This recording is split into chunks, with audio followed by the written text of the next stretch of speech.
Right, well, let's get started here. My name's Adrian Gilbert. Some of you, I'm sure, have seen me before. You may have read some of my books, I don't know. Things like The Orion Mystery, Magi, Signs in the Sky, The Holy Kingdom, just to name a few.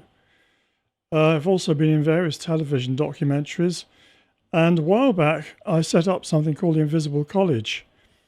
And I'm going to be relaunching that. And I'm very excited about this. It's something I've been wanting to do for a long time, but because of ill health, I had to suspend things for a while. But I'm feeling much better now, and I'm very, very anxious to get back in the saddle, as it were, and get back to doing more lectures online, writing more books, presenting more documentaries. But before all that, I'm going to take us into a subject which I think may surprise some of you. Indeed, I think it may shock you even. And that is, I want us to discuss just a little bit about this guy. Yes, that's him, the devil. Now, I know a lot of people watching here probably think, God, Adrian's gone off his nut now. There's no such thing as the devil. It's just an invention. It's just a symbol. It's a collective archetype. It's nothing much to worry about. I mean, why are you talking in these medieval terms of a devil? A lot of others of you probably are atheists anyway, and don't believe that there's a God, and therefore, by definition, don't believe there's such a thing as a devil.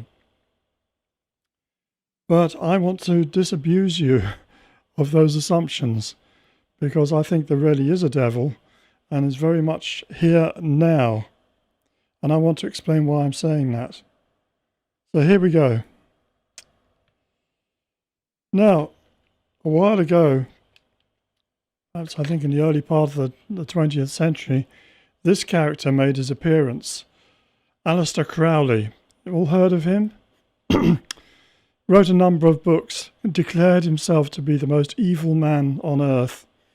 And he was certainly a black magician. And his great motto was, do what you want. Sounds fair enough, doesn't it? Do what you want. And he said, do what you want, that shall be the whole of the law. And this became very much a rallying cry in the 1960s. And in the early 70s, I was actually working in an esoteric bookshop in London called Watkins. Some of you may have been there, I don't know. But I was running their mail order department. And at that time, we had a very strict policy that we did not stock magic, and we certainly did not stock anything to do with Alistair Crowley, because there was an understanding that there's a difference between the left-hand path, the dark occult, you could call it, magic, casting spells, seeking power, seeking influence through calling up spirits and other such means, and the right-hand path, which is to do with self-development, self-transformation, trying to find and develop your higher self and get back to God, what you might call a more sort of yogic path. And the understanding there was a very clear difference between the two. And this guy was very much on that side. Well, since then, of course, there's been an explosion of occultism throughout the world. Many pop singers openly admit that they're deeply involved in the occult with tattoos, representing the devil even, and declaring that they are very interested in Alistair Crowley and all that he did. Does it matter? Well, I think it does. But where did this all come from to begin with? At least in the modern times. Now, I don't know if you heard about this just this year. A group of Satanists unveiled a statue of Baphomet, who is an archetypal figure representing the devil. And their claim, which on the face of it you can't really argue with, was that in certain state capitals, particularly in Texas, I believe, it had been deemed okay to put up a plaque with the Ten Commandments. And they argued, well, if the Christians can put up their plaque with the Ten Commandments, why should we not display our religion and our beliefs with the statue of Baphomet? And of course, you can imagine the outcry that this produced. But it just shows you the tension that has developed now between the left-hand occult and what you might call mainstream Christianity and the path of self-development. But where did this figure come from in the first place? This Baphomet figure? Well, a guy called Louis Alphonse Constant, who called himself Eliphas Levi, wrote a book in the mid-19th century called Transcendental Magic. And he provided this figure of what he called Baphomet as the emblem used by the Knights Templar. Now that might sound a bit strange when you first hear it, but the Knights Templar, they were a Christian order of knights sent out to the Holy Land to protect Christian pilgrims. But later on, after Jerusalem was lost, they came under suspicion. They were magnificently wealthy order. Many people had donated lands to them, and it was suspected that they were worshipping the devil. And they were taken down basically by the King Louis VI in France and the Pope and other kings in Europe, and the order was disbanded. And when they were put on trial, it was claimed that they worshipped Baphomet. Now, it came to be understood later on that this was actually a mistaken translation of Muhammad, that someone had heard them, they said, reciting the prayer to Muhammad, but they'd misheard it and said it was Baphomet. So this whole notion of the Knights Templar worshipping a goat-headed god called Baphomet came into being, and Eliphas Levi turned it into this image, which is now used universally by pagan churches, Church of Satan, as amplifying the god that they wish to follow. Now, if you're like me, you're probably thinking, well, why the heck would anyone want to follow the devil? I mean, goodness sake, it's one thing to be an atheist. It's surely quite something else to want to follow the devil. Well, they had their reasons. And another emblem that's used very much by the Satanists is this emblem or badge showing Samael and Lilith. And Samael is one of the fallen angels. Lilith is kind of like a moon goddess. And the Hebrew letters written around on the surface of it, they spell out Leviathan in Hebrew. Leviathan was considered to be a great serpent, lived in the sea, and very frightening beast. So again, you wonder, why on earth are these people following Leviathan? Why do they look to this fallen angel, Samael, and Lilith as being kind of their exemplars of what they want to do? Why do they despise Christianity and the Christian religion and Jesus Christ and wish to follow this other pathway, which they believe is the right path? Well, we have to ask ourselves, what is the attraction of Satanism? Surely the so-called fallen angels of the Bible and the Book of Enoch are the bad guys. Why would anyone want to associate with a religion or cult that invokes them? I mean, why would you want to follow the bad guys?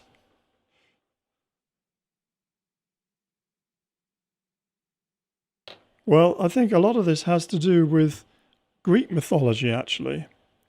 In Greek mythology, we are told that before the Olympian gods, that's Zeus and Apollo and Ares and Aphrodite and all of those gods who supposedly lived on Mount Olympus, there was an earlier generation of gods called the Titans. Now, the story in Greek mythology goes that originally there was a god called Uranos who ruled over, his name means chaos, and he ruled over the chaotic cosmos.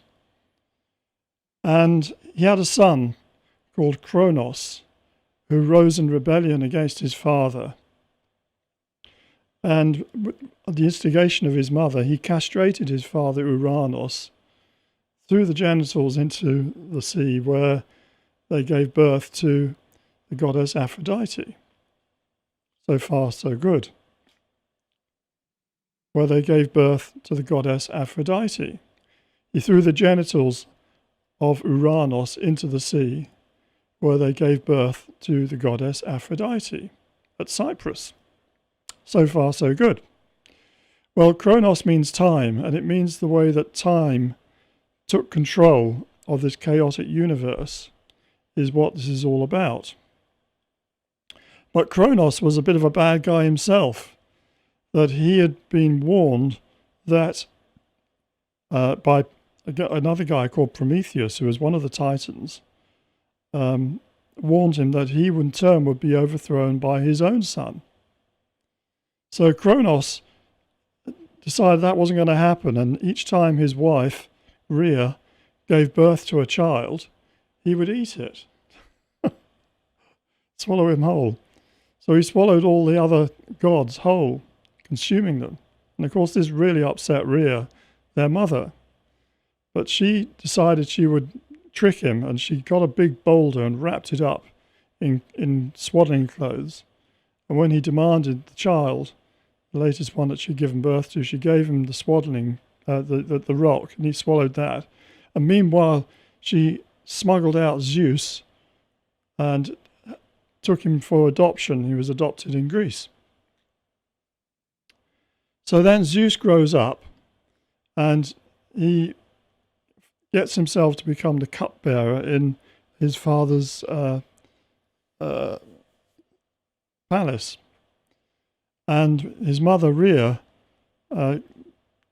explains to him the situation. She gets him to give a cup of mixture of spices in the wine that are going to make Kronos vomit, which he does. And Kronos throws up all the other gods. They've not disappeared, they're just inside him. And then Zeus leads them together in a big rebellion against the Titans. And most of the Titans side with Kronos. One or two side with Zeus, including Prometheus.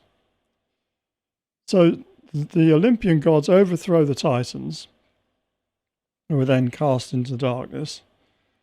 And the Olympian gods, led by Zeus, who's equivalent to the Roman Jupiter, by the way, or Jove, takes over. And Jove is supposedly the one who creates mankind. So we begin to see a bit of a crossover here with the Hebrew story that we get in the Bible. Because, of course, Jupiter means Jove Pater. It's short for Jove the Father. And Jove is actually the same root name as Jehovah in Hebrew. So you can see that God the Father and Jehovah, there is a linkage there. And this Jove is supposedly the one who created mankind.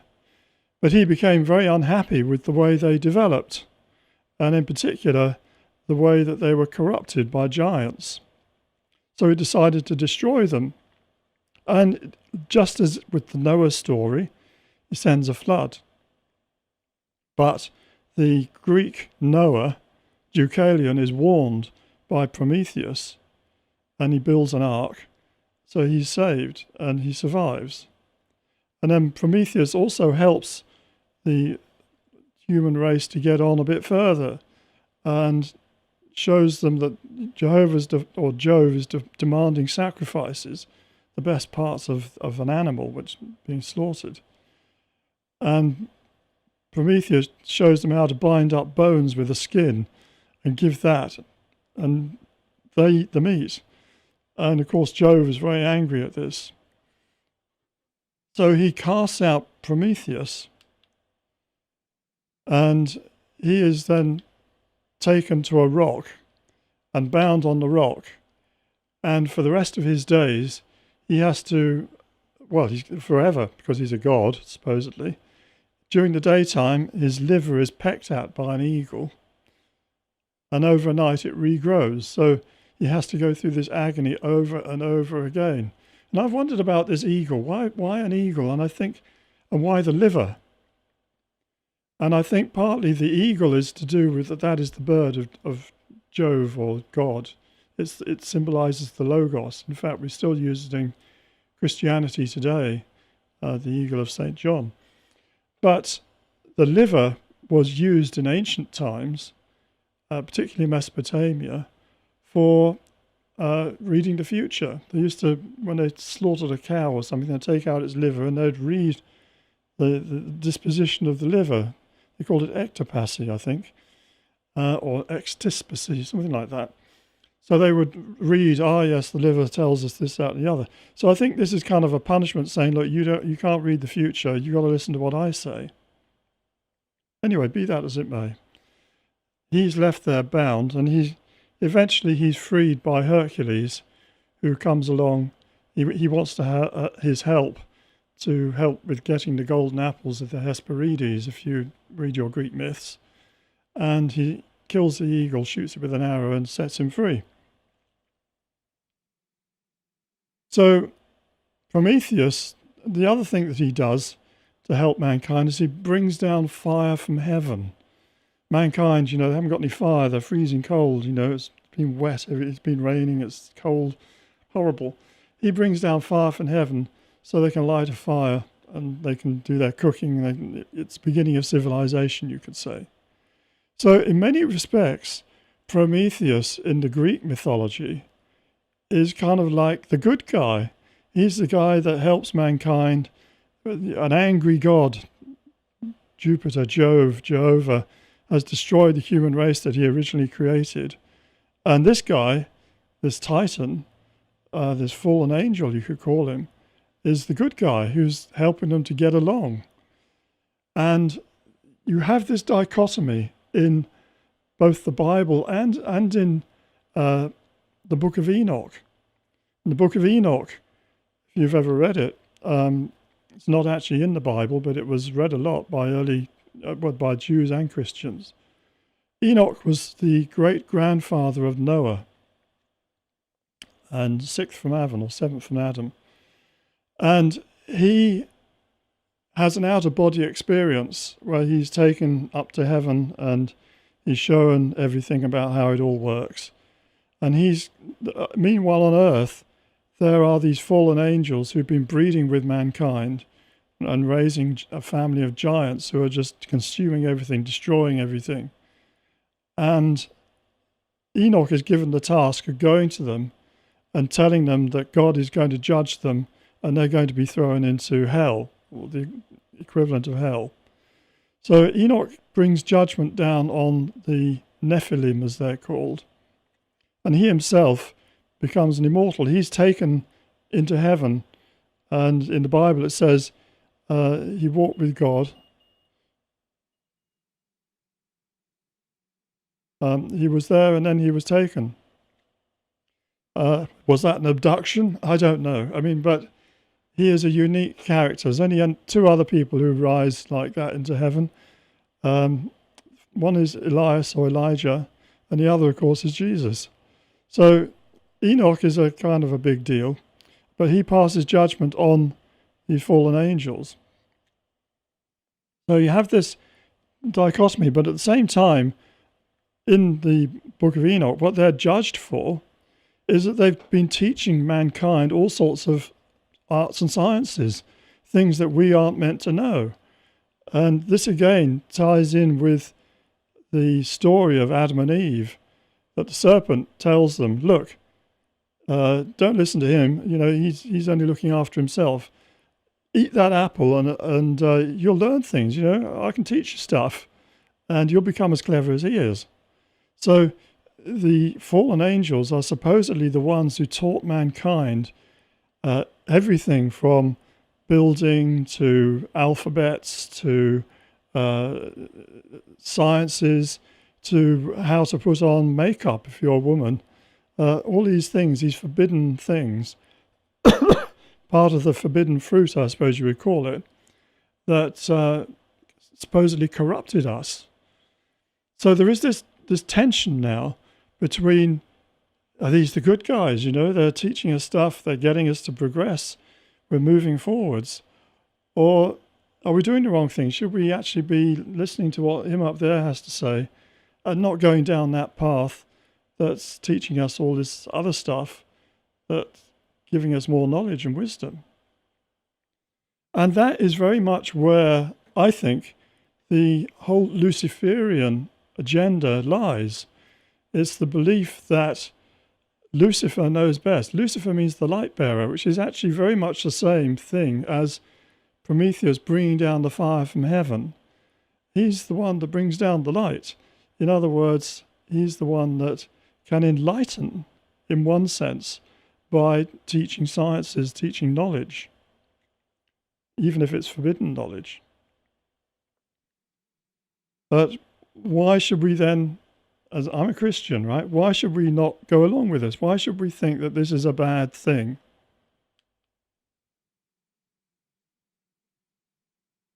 Well, we're told in the Bible that the serpent he's much smarter than us for a start, and he is a trickster, and he tells lies. And one of the first things you need to know and about the devil is that we're talking about a real intelligence. We're not just talking about an abstraction. We're not just talking about a symbol. We're not just talking about a sort of collective archetype, a sort of spook, the monster hiding in the cupboard or under the bed that frightens the children. We are actually talking about a disembodied intelligence. And it's an intelligence that is actually smarter than us. That's pretty worrying, I would say. And you say, well, yeah, but there can't be such things as a disembodied intelligence. Come on, Adrian, look, grow up. This is the 21st century. You don't need to be thinking like someone from the 1100 or something when they're all superstitious and they all think there's devils around every corner. Well, what do you think happens to you after you die? If you're an atheist, and I'm sure some people maybe watching this are atheists or certainly think that they are, you say, right, well, brain switched off, mind dies, everything stops, dust to dust, nothing more, nothing need be said. If there's anything left of you, it's in the works you've left behind and your children. Period. If you are, like me, someone who believes that we are actually spirits and we're incarnated into physical bodies, just like you go into your car and you drive to Tesco, you are not your car, you are driving your car. Similarly, you go into your body to live a life. And it's a bit like an actor goes on stage, and during the period of that act, or the period of that play, he becomes Falstaff or Hamlet or Richard III or whatever the part is that he's acting out on stage. At the end of the play, he drops that mask, he drops that role, goes back to being himself till he goes into the next play. And I believe that that's what happens with us, that we are actually souls. We are entities in our own right, and we take on lives. And during the course of our life that we're living on this earth, we develop the personality of that life, which is the equivalent of an actor acting out a role. And we forget everything we've done before. We forget all the other roles that we did. You might have been King Lear last week, but you don't remember that. Today you're Falstaff. And it's like that with us. And at the end of that time, we come out of the body, we leave that does belong to the earth and it goes back to the earth. But there's something left that is us. And we review that life, and we review it in the light of other lives that we've lived before. And almost certainly, almost more than likely, we are then looking for a possibility of reincarnation. I'll explain why we have to do that a little bit further on. So that is the situation. In the Bible, it tells us that Adam and Eve were put on earth, and then they fall, they eat this apple, and then he gives them skins to wear. Well, the skins you wear are these physical bodies. They are not embodied at the time of the fall. That might sound a strange thing to say, that they're not already physical humans at the time of the fall, but you've got to understand what this fall is all about. They're told not to eat the fruit of the tree of knowledge of good and evil. Now, why is that? Surely it's a good thing to know about good and evil. Surely it's a good thing to have knowledge.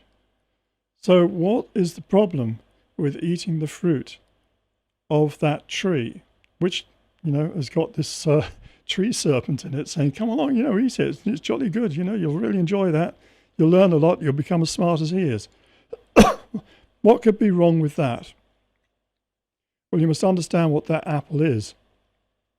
The tree itself represents the ray of creation, and the tree that stretches down the different levels and through the different spheres, as it were, and I'll be showing you more about that later. It comes down through the heavenly spheres, down through the starry spheres, and it comes down to the solar system, and down, this is one way, there's many others, comes down through the solar system to the planets, to planet Earth. And the planet Earth, certainly in our case, is the apple. That is what it's talking about. Eating the apple means coming into physicality on the earth. Now you might still say, well, what's the problem with that? Well, the first thing is that once you become a physical being, you lose your consciousness of your spiritual side. That's kind of out of reach. Second thing is, your physical body is going to die. You're now tied into a tighter set of rules and restrictions than you were higher up. It's a bit like when you are free within your society, you can wander around. I can go up to London, I can wander around, I can visit art galleries, I can go and have a sandwich, I can do what I like. But once I transgress the law in some serious way, I can get put into prison. And in prison, I can't then say, well, actually, I feel like going up to London today. I feel like going to an art gallery. No, I've got to do what they tell me to do. I've got far more restrictions on my freedom than I had before. And that's the same kind of thing that happens here on the planet Earth, that we have restrictions placed on us. It's like being in jail. It's like being in prison. And we have to work for our living for a start. Nature, yes, nature will give us, but we have to put in the work for nature to produce the harvest. This happens to Adam. He suddenly discovers he's got to work for his living. And Eve, she discovers that actually, yeah, she's got to have children, and having children is a very painful business. But she has to do that because that's her role as a mother, to become a mother, to bring on the human race. So there are downsides, definitely, to this whole business of eating the apple and becoming physical.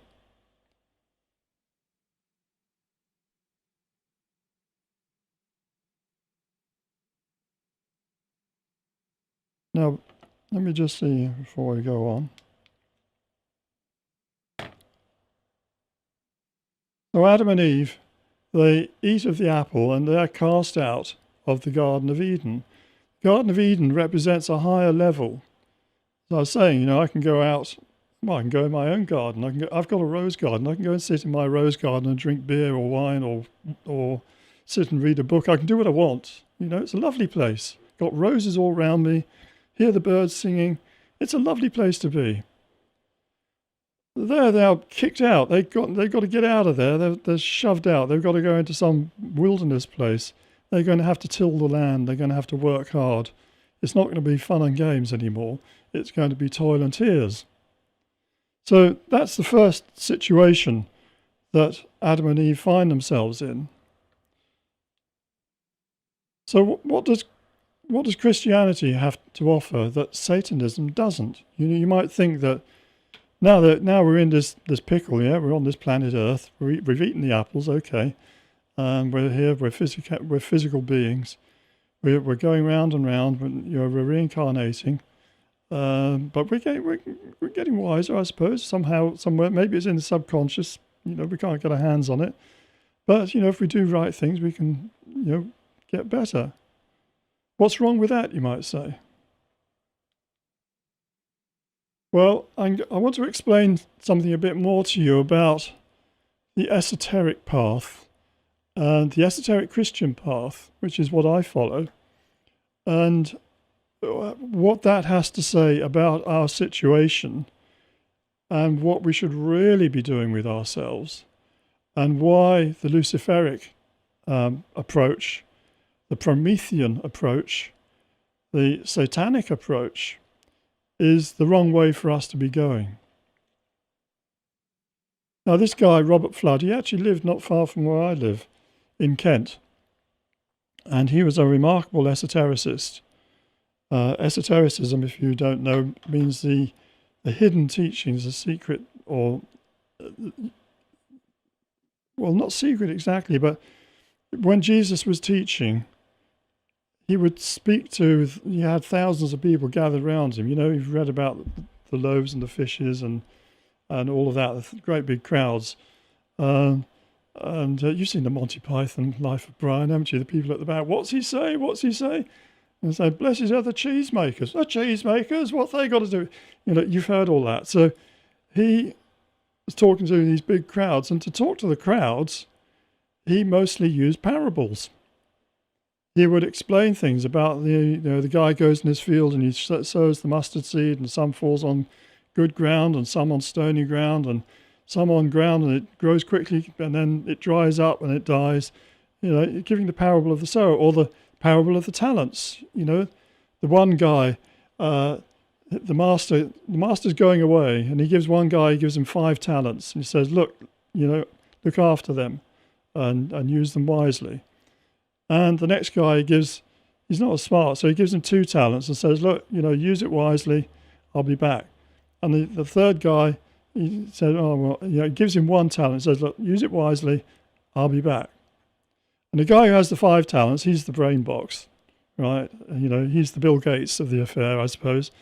And he goes out and he takes his 5 talents, invests it and works the stock market or whatever. He comes out, he's got another 5 talents, 10. So when the master comes back and he says, right, I want my talents back. He says, okay, master, here's your 5 talents, and I've got you 5 talents more. And the master says, oh, fantastic, you're my good, honest servant, you've done so well. I'm going to promote you. And he gives him a better job. And the one who has 2 talents, and he uses them wisely, he's not as smart as the other guy, but he does a bit of investing, and he grows them, and he gets another 2. And the master says, right, I want my 2 talents back here. What have you done with them? And he says, well, I've used it, sir, and I haven't done as well as he did, but, I've got you another 2 anyway. And he says, well done, my good, honest servant. You've done so well. I'm going to promote you. And the third one, he's buried his talent because he was afraid he was going to lose it. And, the master would be angry. So he comes back and says, well, master says, right, where's your 1 talent? He said, oh, I haven't lost it. Here it is. I'm giving it back to you, sir. I know you're an angry man, so I didn't want to lose it, but, I hid it. And the master says, you dishonest rogue, I told you, to use your talent, and what have you done? You haven't used it. Now I'm going to take it away from you and give it to one of the others, and you're going to be thrown out into outer darkness. Now that seems a very, very harsh parable, doesn't it? Parable of the talents, poor bloke. He's thrown out into the darkness where there's gnashing of teeth. Well, this is how Jesus taught the masses. Yeah. But on certain occasions, he took not, even his 12 apostles, he didn't tell them everything. There were just 3 of them he used to take aside and show them even more. And these were Peter, James, and John. They're the ones he showed himself to in the Transfiguration, for example. So they got what's called the esoteric teaching. He showed them something higher, from a higher level, that he wasn't giving out to everyone. The others, the big crowds around who thought he said cheesemakers when he said peacemakers, they're in the exoteric level. The guys, the apostle guys, the others of the 12 and maybe the 72 who were sent out later, they're in the mesoteric, the middle layer. Only those 3 were actually in the esoteric group, being taught the inner teachings of what Christianity was really all about. Now, this guy here, Robert Flood, he was a remarkable esotericist. Lived in the 17th century, or 16th to 17th century. And he wrote quite a number of books, and he put a lot of illustrations in them. And from his illustrations, I am able to tell, says I very boastfully, but I've studied a lot of these other things too, that he was a high initiate, and he was being guided and taught from a very high level. And what he was teaching was basically what's called the Hermetic Tradition. Now, for those of you who don't know what the Hermetic Tradition is, it comes from Egypt originally. The Egyptians had a god called Thoth or Taut. And when the Greeks took over Egypt in 330 BC, after Alexander the Great, they heard about this Taut and decided that, yes, he sounded very similar to one of their own guys, who they called Hermes. And to distinguish him from the other Hermes with the flying helmet and the winged boots, they called this one Hermes Trismegistus. And they wrote tracts, supposedly by Hermes himself, but probably really from his school, or a school, telling us about the teachings of Hermes. And among these, he, like Enoch, has an out-of-body experience. And it's actually the first libellus in something called the Hermetica. And again, he's shown how heaven works. And he's taught by this fantastic being who appears to him, who calls himself Poimandres, which means in Greek, shepherd of men. So the shepherd of men, well, I mean, come on, that's Jesus Christ, isn't it? Under a different cloak. So he's kind of taught about how the fall of man happens, or happened. And within Hermetica, there is a teaching that originally all souls were with God. They were the sons of God. They were sparks of light from God. And when the universe was created, God sent out his divine Logos to create the universe, created the stars, created the sun, created the planets. And these young souls, these spirits of God, looked at what the planetary gods, I'll call them gods because that's what they call them in Hermetica, but you can think of like the soul of each planet, like Jupiter, Saturn, Earth, all have their own kind of being. Earth being, we've been talking a lot about that in recent years, about Gaia, the Gaia concept. You've got to remember every other planet has its own Gaia equivalent. And the sun, of course, has always been understood as having its own intelligence, whether you call it Apollo or Helios or Ra-Herakte or whatever your culture. They always believed that the sun was this intelligent being. It wasn't just a great big atom bomb in the sky.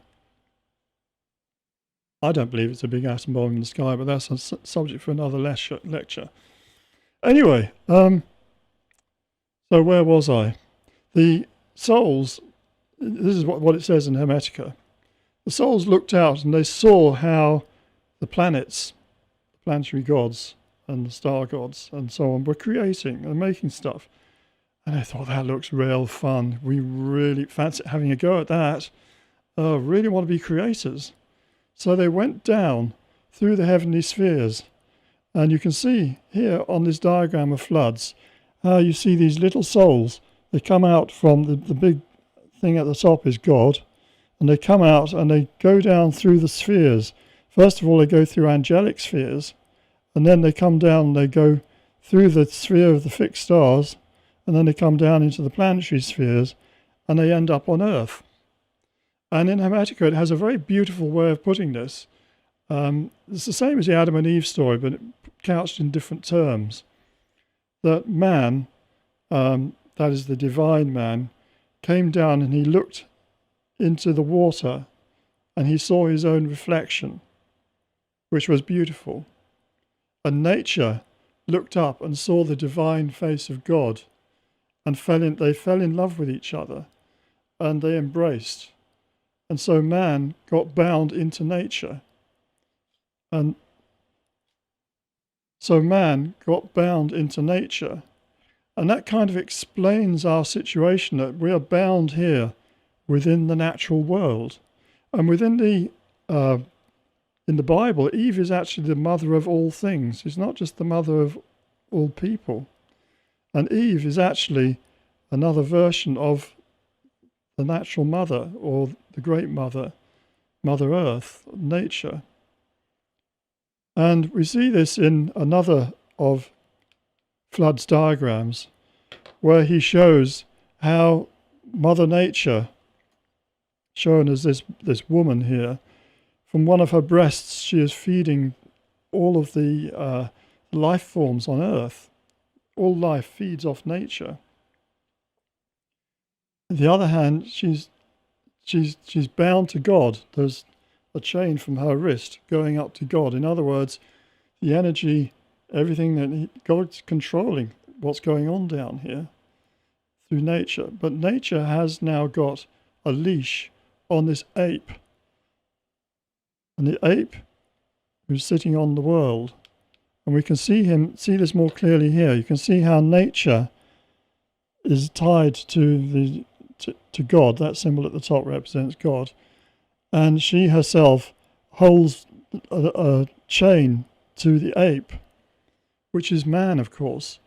And man is looking at a globe, and he's trying to figure out, how does it all work, And he's got his dividers, and he's saying, yeah, oh, right, these laws work this, and, the arithmetic, and, he's this clever ape. And it's pointing out this sort of Samian, how stupid and foolish we are when we think that we can work out, through our science particularly, how nature, we might be able to work things out about nature and the natural world. We do. We use the laws of nature. Almost everything we do, with electricity, with cars, with technology, with breeding sheep, everything we do, we use by understanding the laws of nature. But it's not teaching us about our true selves. She has us bound. She's got us on a chain. And we think we are monkeys. We think we're rather smart monkeys, but we still think that we are monkeys. And she's got us tricked. And as long as we think we are monkeys, we're going to be stuck here. That's the teaching that's being explained here. So I think you can begin to see that already these ideas are also within esoteric Christianity, but a lot of it was expunged by the church, particularly in the 6th century, when a guy called Justinian, and he closed down the Platonic Academy, he closed down the last temples in Egypt. Even before him, Constantine the Great, he called a great council of the church, and they threw out a lot of the writings of other church fathers. Things were lost. So we end up now that we have a very distilled version of what is essentially exoteric Christianity. The esoteric bits have mostly been removed. There are traces of them you can find if you look carefully, but most of it has been removed.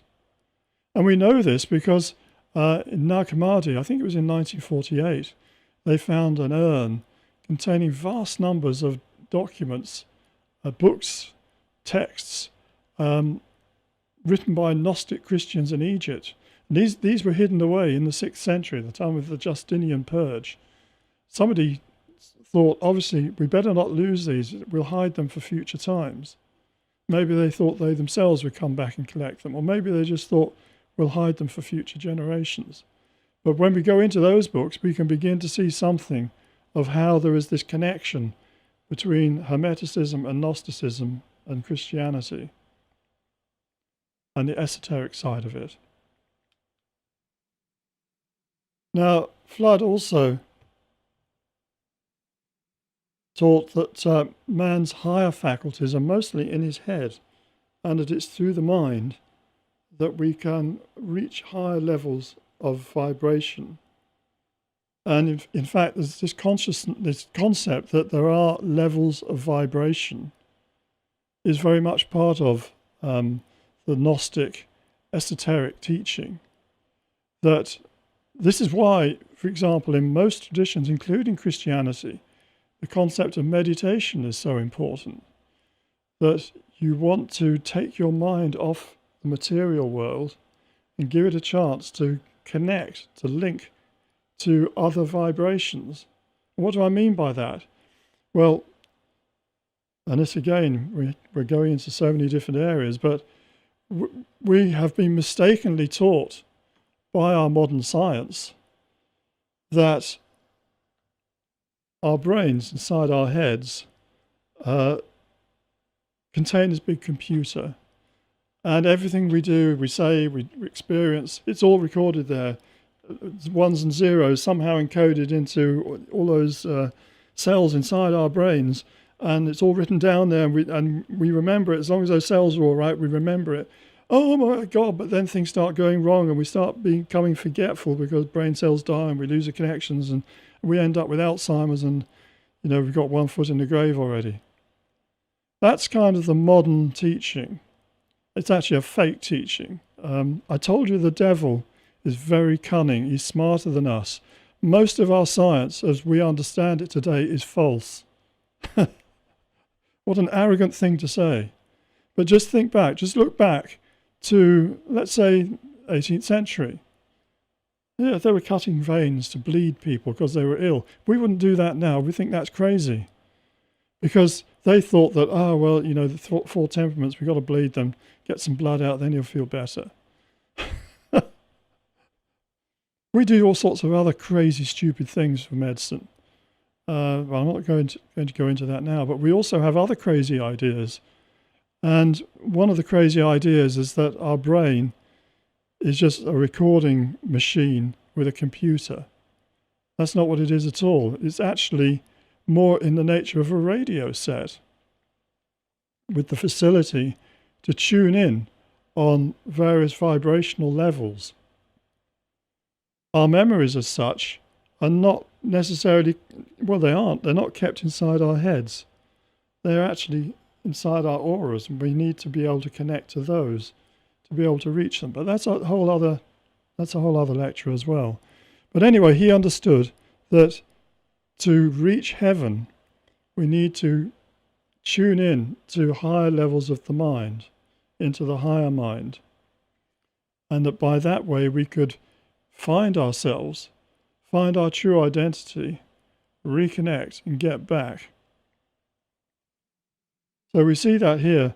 He's showing here how the brain has these different functions, and he shows us the path.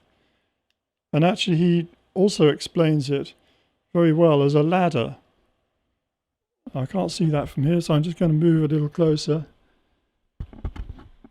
So the steps were sensation, imagination, rationality, intellect, intelligence, and the last one he calls verbum.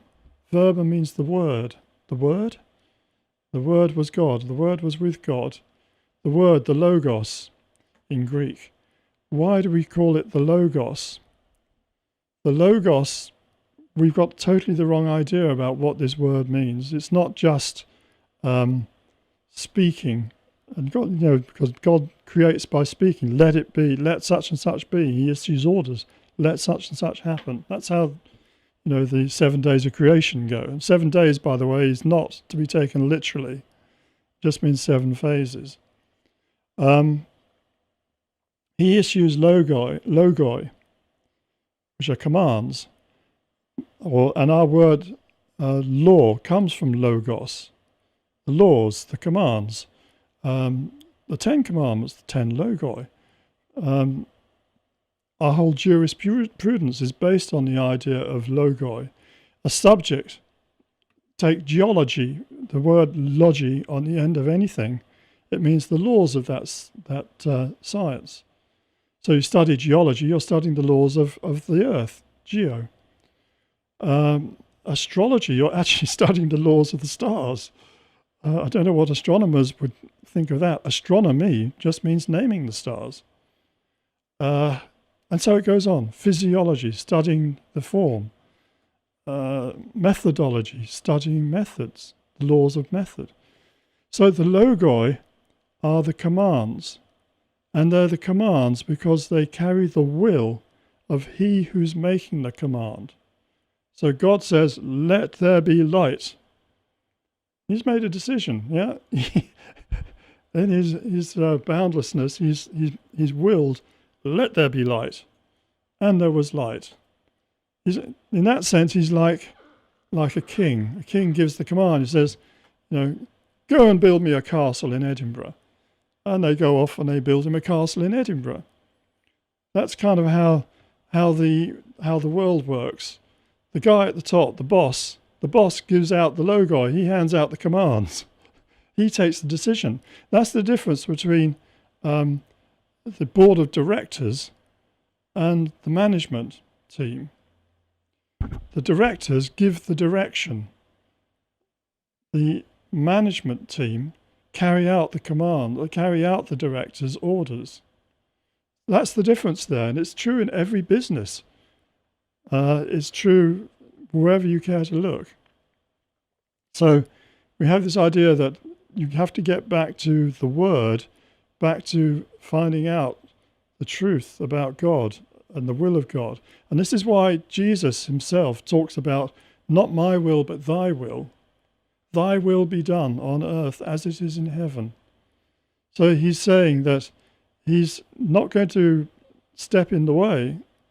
He's not going to rebel against the will of God, because God actually is a bit smarter than we are. He created all this. We're created by him. Why should the creature think that he can outsmart the creator? Which is what Lucifer and the Luciferian tradition seek to do. So why does that matter to us? Well, we're trying to climb the ladder. We're trying to get up there to get back to the higher levels of creation. And that's the equivalent of getting out of jail and getting it back to the rose garden for a start. And then perhaps being able to get to a better rose garden, palace with gardens, and up to a higher level still than that. So it's this idea of liberation, moving up the ladder into more and more liberated states. For example, in certain other higher levels, you can manifest a physical body like that wherever you wish. We're told that Jesus did this with his disciples. He would appear in one place and instantaneously appear somewhere else. He could walk through walls in his higher body, and higher bodies is another subject for other lectures. But this is the idea that you want to get to higher levels to get back to higher levels of freedom. Because believe it or not, the nearer you get to God, the freer you are. You're not like being in jail and having to sew mail sacks all your time. You can actually do more interesting things. So, where does this go wrong? Well, as I said, the devil and his angels, yes, there's more than one, lots more than one, they fell down from heaven as well. And these were high entities, these are high beings, at least some of them, different levels, but they came down into the creation as well. But they don't wish to incarnate. They don't wish to get caught up into the cycle of reincarnation. But they're stuck here. Now, there's a big problem about that, because they then need to work with humans to get energy. You've heard of the story of Dr. Faustus and the Faustian Pact. That Dr. Faustus was a very wise scientist, alchemist. He'd done it all. He had studied all the books. He was like Stephen Hawking, over more so, much cleverer than Einstein. But he was stuck. He really wanted to know more. So he decided that the only thing he could do was to get into the occult. And he met this guy called Mephistopheles. Mephistopheles, who's a very nice man, very charming. And he comes to Faust and he says, well, yeah, I can sort things out for you. No problem at all. Yeah, I can make you rich. I can give you a long life. I can get all the most beautiful women in the world to fall in love with you. No problem. You're going to have a great time. We're going to be great friends. This thing they talk to you about, this thing they call a soul. And Faust says, yeah, I've heard about that, but I don't really believe it. So he said, well, that's great, because all I'm asking you to do is to sign this document here where you give me your soul. Yeah, not now. No, not now. Don't worry. This is all in the future. But, in fullness of time, you will live long. You will live to be old. But, there will come a time, yeah? Say no more. I mean, it happens to everyone, doesn't it? But when the time comes, I'm going to take your soul. And that's all right, because you don't need it anyway. You don't care about it. Faust says, yeah, that's okay. Where do I sign? So he signs the dotted line. Mephistopheles goes off. Faust then finds that, yes, he becomes wealthy. Yes, he sees Helen of Troy and he gets a beautiful woman to become his bedfellow, and he has a great time. But then come the awful day, Mephistopheles comes back. And he said, I'm sorry, I've left it as long as I can, Faust. But you knew this was going to come one day, and, it's come now. And, I'm going to have that soul now. And, of course, poor old Faust is carried off to hell. Well, we see this all the time, don't we? There are many, many, many film stars, pop stars, billionaires, politicians who've sold their souls to the devil for fame, for power, for money, for sex. You name it, adulation. Even scientists who want the Nobel Prize. Yeah, we can make you smart, give you, yeah. It happens. I'm not saying it happens. I'm not saying everyone in that category is in that, and everyone that's successful is in that category. But there are many, many people you can look at and you say, well, I see no talent there.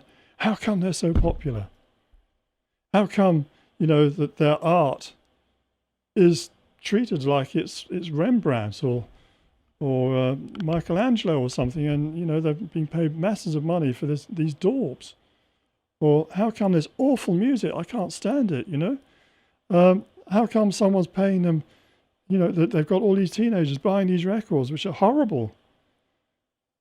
Faustian Pact. That's one part of it. And remember also that in the Bible, it does say very categorically that there are demons. Yeah? Dear old Satan, may I call him that, didn't come down here alone. He came down here with lots of others. And they seek to steal energy from people. And they seek to take over people's lives. So demonic possession is not that uncommon. I'm not saying it happens all the time, but it's not that uncommon. And sometimes when you look at someone carefully, you can almost see the demon in them. I've seen this with certain politicians I've seen on television. I'm not going to name names because I I don't want to get sued for libel because I can't prove it, you see. But there are certain politicians that I've looked at and I've thought, that person's possessed. And then they do horrible things, and you wonder why. Think of Adolf Hitler. He's always the prime example, isn't he? This was a man who was a failed painter, artist, a bum. In the First World War, he was what? He was a corporal. Not exactly officer material, you would think. Descriptions of him in his life in Vienna, he was a tramp. And yet, he had something. And he rose to prominence. And a whole nation bowed before him. A whole nation raised their arm to him. They gave their lives for him by the million. They sent their children out to fight for his vision. And by all accounts, when he was off duty, he was actually not such a bad guy. He was a vegetarian, an animal lover. But there was something else that was coming through him. He was demonically possessed. Probably Satan himself. And his job, actually, was to create chaos. It wasn't to build a German empire at all. That was just the excuse. What the devil wanted at that time was to destroy Europe. Still wants it, by the way. Was to destroy Europe and destroy the Christian West. And at the same time to destroy Russia. And while doing that, to create such mayhem and suffering that it would release large amounts of psychic energy that he and his demons can feed off. Because believe it or not, it's true that demons can feed off the blood of the dead. That is why they had animal sacrifices, human sacrifices in old times. It was to placate the gods. Well, we would call them demons, but they call them gods. To placate them. No, we'll give you, we'll capture people, we'll rip their hearts out and offer them to you. Just leave us alone. And that's the kind of deal. That's another satanic contract. Because they themselves don't want to incarnate. Because once they do, they're going to have to suffer karma, just as we do, when we come back over and over again. Is this getting too much? I wonder, am I saying too much here? Probably, but I'm sorry, I've come this far and I'm going to carry on. Now, getting back to Robert Flood, here's another of his diagrams, which shows you how the Logos energy comes down from the Godhead, and then there's a return current coming back the other way from nature. And when we're in our bodies, what our bodies do is they enable us to manufacture, through a kind of internal alchemy, very subtle energies, in particular electricity. Our bodies run on electricity. You probably know that instinctively. It certainly was the understanding in ancient China, which is why they had the whole acupuncture system with all the meridians. Those meridians, you can actually, I have a little gadget that you can press against your skin and you can feel, it buzzes. You have a thing in your ear and with a wire and it makes a sound when you're on an acupuncture point. Those points exist, and these meridians exist. They're the energy flows around your body that take energy from your muscles to your organs, your internal organs. That again is another whole subject. But we have the ability with our physical bodies to manufacture energies of different levels and qualities. And we can manufacture energies that enable us to think and to feel. If you don't have the energy for it, you cannot think. You know how when you're really, really tired, you've run out of energy, you just can't think straight. And same with emotion. You know, when you're really, really drained, you just can't feel anything. And also with physical energy. Yeah, a guy who's just run a marathon, he's not ready to get up and run a 100-yard sprint. He's used up his energy. And he needs to manufacture more. When he's manufactured more, then he can do more. And so we have this facility in us to manufacture energy. And we can run on this. And it gives us a semblance of what it's like to be a soul, an independent soul without a physical body. I know that sounds a little bit strange, but you'll understand in a sec. That is kind of what we call evolution energy.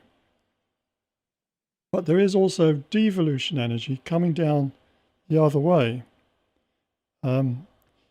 Devolution energy comes down, like you can see that on this diagram here, coming down the arrow. And that is the logos that's sent out by God from the Godhead. And it flows down through all the different levels of creation. And that actually, when it manifests on earth, it's what we understand as the Holy Ghost. And that is the Holy Ghost, actually the pneuma hagion means the holy breath. This energy is the breath of God that goes out through the entire creation. But when you're a fallen angel or a fallen person who's come down this level, you cannot partake of that because you are not purified enough to get onto that level of vibration. I was talking about levels of vibration earlier. You're not refined enough to be able to access that. You've got to be able to mind meld with the mind of God to be able to access that energy source. When you do that, and if you can do that, then like Jesus, you can work miracles. You don't need to eat. You know, Jesus goes into the desert, doesn't eat for 40 days and 40 nights because he's getting energy through this higher level, through his head actually, and through his top chakra. He's actually drinking from the Holy Grail, as it's called. And this is actually the inner, most esoteric aspect of Christianity. This is why there is the quest for the Holy Grail. It's actually the quest to reconnect, to get a sip out of the cup that will give you this higher energy, because that can transform you in most remarkable ways. So this is what the true Christian path is all about, is raising our level of vibration. And you have to do that by trying to purify yourself. So you've got the devil, on the one hand, is trying to pull you downwards. He wants you to move into lower and lower levels because he doesn't want you to escape your food.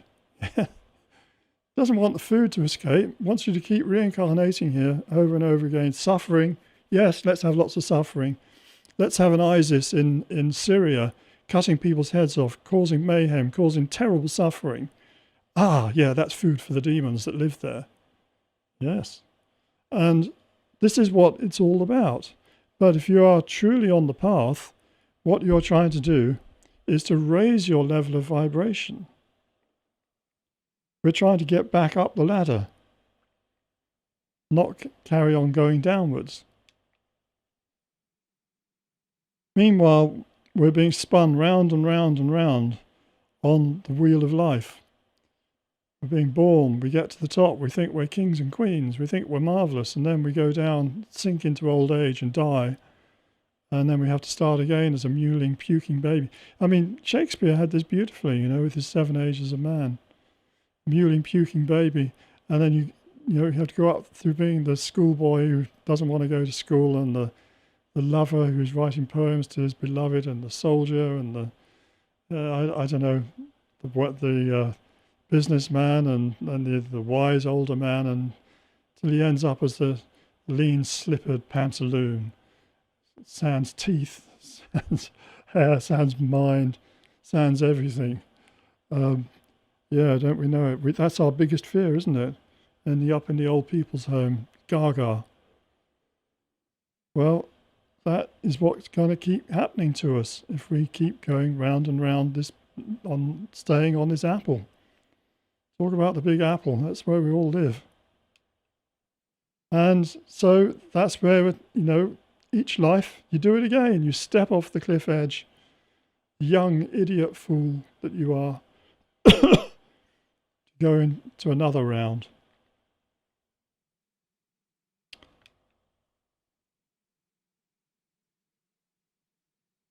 So that brings us back to this guy.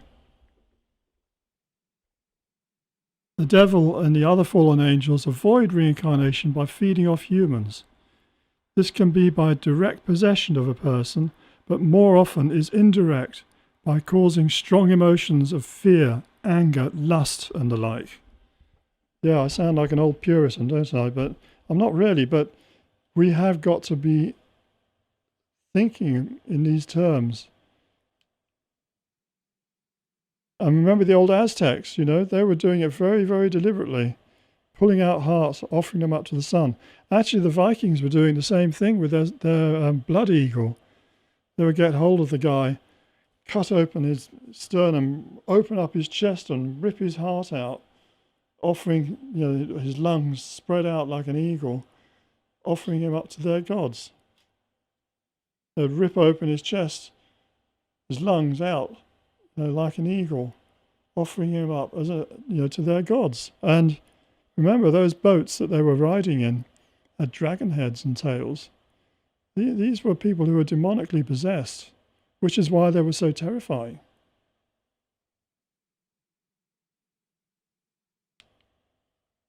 And does such thing happen today? Well, you have to wonder,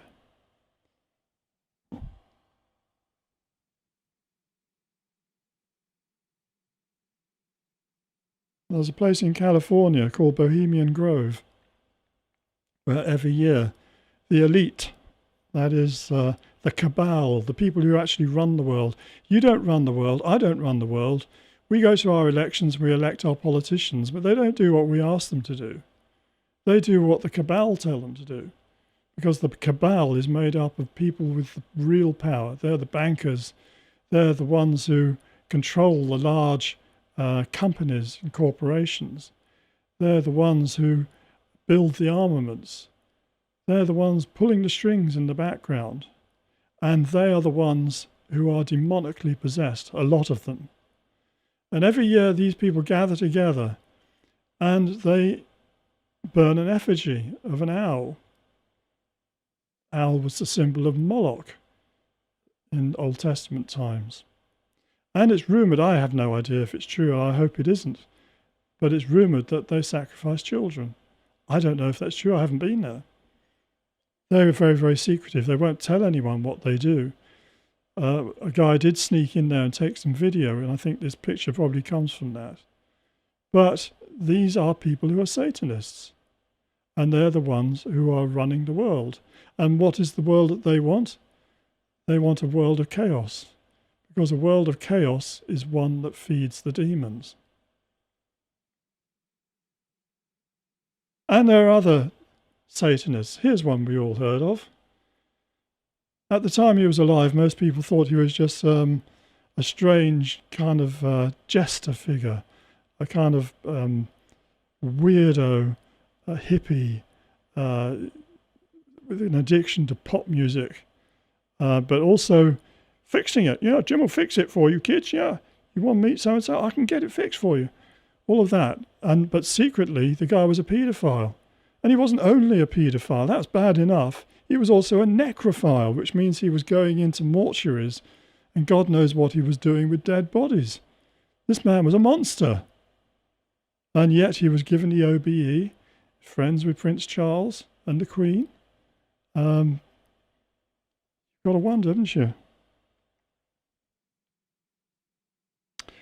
Well, these are the 7 vices, which, it's a very curious thing, when I was young and I was being brought up as a Christian, I was taught about 7 virtues. And there were things like charity, truthfulness, all that kind of thing. And those were the things we were meant to cultivate. And actually, those are the things we need to cultivate if we want to get up into these higher levels. But increasingly, I see that the world has inverted itself to trump up, I'm not saying trump up the idea that vices are what we should strive for, that it's good to be greedy, it's good to be envious, it's good to have avarice, it's good to have as much sex as you can with as many different girls as you can, or boys if you're that way, and so on. And we see this everywhere. I had a very strange experience, actually, and just the other day I was in London and I was using the tube, and I was walking. You know, they have those long corridors from when you're on a station going from the booking office to where the platforms are, and you go along these corridors and downstairs and things. And all along these corridors, there were advertisements. And on going down the escalators, there were flashing advertisements trying to catch my attention all the time as I'm going down these stairs. And I thought, what a bizarre culture we live in, you know, that we're being bombarded with all this imagery. You know, telling us, you know, buy this. Yeah, you really want that fast car, don't you, Adrian? Oh, look at that. How, you know, that girl's really hot, isn't she? Yeah. You know, buy this and you could be attracting girls like that. Or, you know, you deserve to have a really nice long holiday, don't you? Just laze on the beach. Or, yeah, this drink will really get it going for you. You know, drink some of this and you'll be a real man. All these things going on as I'm walking along, and they're being bombarded with ideas that are inviting me to take on vices of one sort or another. And I thought, well, when did all this start happening? When did it become acceptable to substitute the 7 vices for 7 virtues? Well, I guess it's probably always been happening up to a certain extent, but I think it really started to take off in the 1980s. Well, you might think he's not one to be talking about it, but the Pope has recently said that there certainly is a Satan, that there is a devil in the world, and we need to be on our guard because he's very clever. And I tell you, the more I go into this, the more I realize how almost everything in our current culture has been corrupted. Our science has been corrupted, our medicine has been corrupted, our knowledge of nutrition has been corrupted, our religion has been corrupted, our politics has been corrupted, our banking system and means of trade has been corrupted, our asylum system is corrupted, everything is being corrupted, and it's all to bring about more chaos. And out of the chaos, out of the ruins, out of our suffering, which is what will happen, these demons are going to feast. So they think. But they're in for a rude awakening. So just to look again, these are the 7 virtues. And I want to leave you with this because I think we need to recap on just where our culture ought to be headed. Not those vile posters on the underground or the fake stories that we get on the news. So anyway, the 7 virtues. So to sum up, what's this all about, the apple and Adam and Eve? Well, as I said, the apple represents planet Earth, and eating the apple means coming into physicality, becoming mortals. And in doing so, we cut ourselves off from the God force, the Logos, which would otherwise feed us as spirits. We then have to rely on our bodies to generate energy for us, to stay conscious, to stay, able to do stuff, to feel things, to develop. But we're being tempted all the time by this Lucifer who doesn't want us to leave, doesn't want us to go, like that Mother Nature that I showed you. Got us on the leash and doesn't want us to escape because we do bring something to this planet which it would otherwise lack. But that is going to change, and I'm going to talk to you in later lectures. I'm planning a series of lectures in the Invisible College. I'm also writing a book, reinterpreting the Apocalypse of St. John, or the Revelation, which is the last book in the Bible. Very strange, very odd, metaphorical imagery sort of book. Scary in places, 4 horsemen of the apocalypse and all of that. But very, very relevant, especially for our own times, which I do believe through close study both of scripture and of astronomy and other sciences, is our own time, that we are living in the apocalypse. So we will be going into that in detail in later lectures, but I thought I would just share with you these few thoughts for now.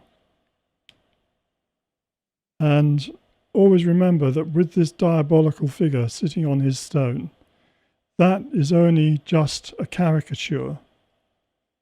The bat wings that show he's a beast of the night, the bestiality of his lower half, how he tempts us, particularly through sex.